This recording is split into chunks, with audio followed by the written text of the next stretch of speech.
ஒரு வழியாக அவள் பக்கத்து வீட்டு அந்த வேலைக்கார பெண் ஒரு நாள் இவளை பார்த்து கடையில் சிரித்தாள்.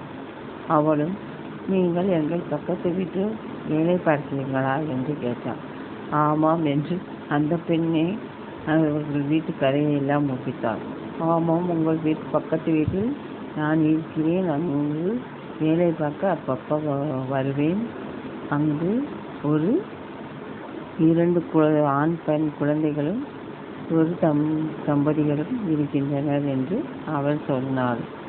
ஆகா, இந்த வேலைக்காரி ஒரு ஓட்டை வாய் போலே, நாம் என்ன கேட்டாலும் சொல்லுவாள் போலே என்று மனதில் சிரித்து கொண்டு வேகமாக வந்து விட்டாள் வீட்டை நோக்கி.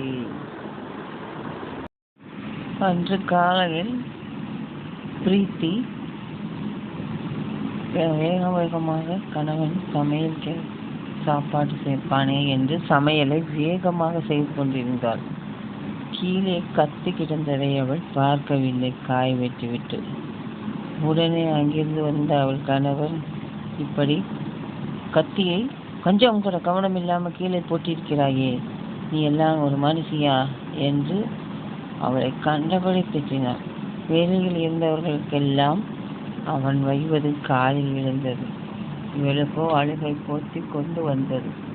ஆகா, இந்த பக்கத்தில் வீட்டிற்கு கூட நம்ம இவன் வைவதை கவனித்து கொண்டிருப்பானே என்று அவளுக்கு ஒரே வெட்கமாகவும் அசிங்கமாகவும் இருந்தது. கத்தி என்ன பறந்தா வந்து ஓடுகிற போகுது என்று கேட்க நினைத்தாள். ஆனால் அவன் பதிலுக்கு கண்டபடி வைவான் என்று பேசாமல் இருந்து விட்டான். காலையில் இவளுக்கு ஒரு உதவி கூட அவன் செய்வதில்லை. வீட்டில் இருந்த மாமியாரும் நாத்தனாரும் கூட ஒரு உதவியும் செய்வதில்லை. உட்கார்ந்துதான் டிவி பார்க்கிறார்கள். ஆனால் இவள் தான் வேகமாக செய்ய வேண்டும். ஆனாலும் வைக்கிறானே என்று அழுது கொண்டே லேசாக இழுத்த வீட்டை பார்த்தாள். அப்பொழுது பக்கத்து வீட்டிலிருந்து அவளை பார்க்கும் சிரிக்குமான் வெளியே வருவதையும் அந்த பெண் உள்ளே இருந்து வேகமாக வாசலில் வந்து உட்காருவதையும் பார்த்தாள். ஆஹா, நீ ஏன் இப்படி பார்க்கிறாள்? ஓஹோ, சும்மா நம்மளை போல் வேடிக்கை பார்க்கிறாள் என்று இவளாக நினைத்து கொண்டு வேகமாக வீட்டிற்குள் சென்று விட்டாள். கணவன் பார்த்தால் அவ்வளவுதான், வீடே ரெண்டாகிவிடும் என்று வேகமாக சென்று விட்டாள்.